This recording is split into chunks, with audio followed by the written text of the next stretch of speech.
A paz do Senhor a todos os participantes desse grupo da EBD, dando continuidade ao nosso quarto trimestre, que o tema é A Igreja e o Espírito Santo.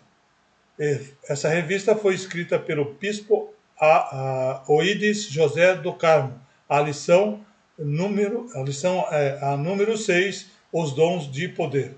A coordenação nesse dia será da missionária Tercejane, né?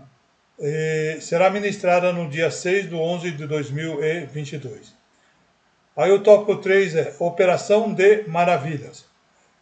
Por esse dom, o Espírito proporciona o poder de Deus ao crente. E esse poder tem o objetivo de transmitir uma resposta sobrenatural mediante uma vocação divina. E esse dom, desculpe aqui, está errado, deixa eu corrigir, é difundido pelo Espírito Santo de acordo com a sua vontade para desenvolvimento da igreja no corpo de Cristo. Esse dom não é por mérito humano. A igreja de Corinto havia desordem de toda a natureza. Os crentes assistiam a tudo sem dar aos dons a devida importância. Algo que estava trazendo confusão à igreja era a ausência do dom de interpretação de língua. Estava ocorrendo a manifestação de variedade de língua sem a interpretação de línguas. 1 Coríntios 14, de 27 a 28. Se alguém falar em língua desconhecida, faça isso por 2, quando muito 3, e por sua vez haja intérprete. Mas se não houver intérprete, esteja calado na igreja, e fale consigo mesmo e com Deus. Aí no tópico do comentarista, o autor cita aqui a Bíblia de Estudo Pentecostal. Trata-se da capacidade concedida pelo Espírito Santo para o portador desse dom compreender e transmitir o significado de uma mensagem dada em línguas. Tal mensagem, interpretada para a igreja reunida, ou pode conter ensino sobre a adoração e a oração, ou pode ser uma profecia. A interpretação pode ser um meio de edificação da congregação inteira, pois toda ela recebe a mensagem. 1 Coríntios 14, 6. E agora, irmãos, se eu for ter convosco falando em língua, que vos aproveitaria, e se não vos falasse por meio de revelação, ou da ciência, ou da profecia, ou doutrina? 1 Coríntios 14, 13. Por isso, o que fala em língua desconhecida, ore para que possa interpretar.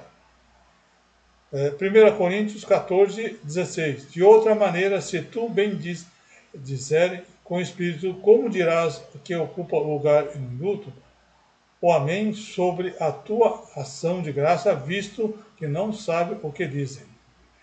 A interpretação pode vir através de quem deu a mensagem em língua ou de outra pessoa. Quem fala em línguas deve orar para que possa interpretá-las. 1 Coríntios 14, 13.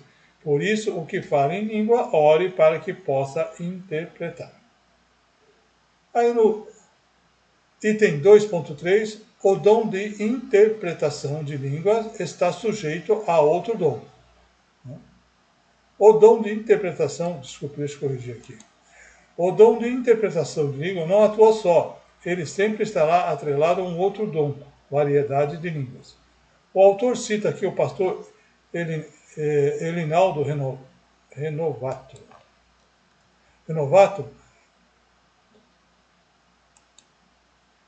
Aqui não é eu chamei, aqui que chamou de dons geminadas.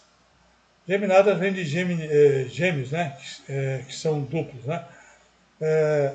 Também citou o pastor Ezequias Soares em sua conhecida análise sobre o tema e diz, que diz: esse dom não é autônomo como os demais, o único que depende da manifestação do outro, o dom de variedades de língua. O pastor pentecostal Gordon Shaw diz: a interpretação é tão milagrosa quanto a própria língua. E isso quer dizer que quem possui o dom de línguas não vai procurar decifrá-lo com a mente, mas sim pede e recebe interpretação da mesma fonte divina de onde surgiu a língua. Aí no tópico do comentarista ele cita aqui o bispo primaz Manuel Ferreira, que diz: o dom de interpretação de língua é uma manifestação sobrenatural do Espírito Santo, que garante a plena edificação da igreja. Não resta dúvida de que esse dom não opera sozinho, ele sempre vai estar sujeito a outro dom, variedade de língua, para atuar. E por final, o item 3.3. Esse dom deve ser empregado para a edificação da igreja. As línguas estranhas faladas no culto devem ser seguidas de uma interpretação para que a igreja conheça o conteúdo e o significado da mensagem. 1 Coríntios 14, 27 e 28. E se alguém falar em línguas desconhecidas, faça-o a si por 2, ou quando muito 3, e por sua vez que haja intérprete. Mas, se não houver intérprete, esteja calado na igreja e fale consigo mesmo e com Deus. Paulo, a respeito desse dom, deixou a seguinte orientação. 1 Coríntios 14, aqui é 15, eu coloquei errado aqui.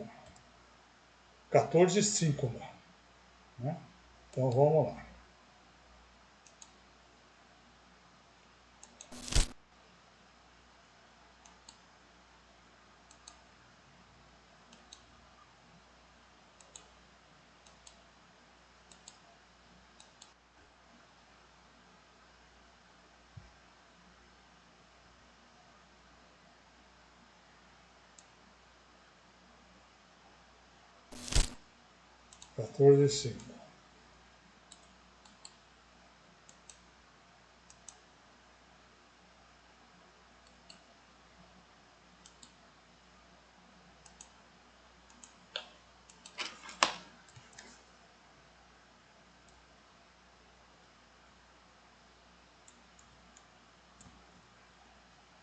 Primeiro Coríntios 14, 5. E eu quero que todos vos fareis em língua, mas muito mais que profetizei, porque o que profetiza é maior do que fala em língua, a não ser que também interprete para que a igreja receba edificação.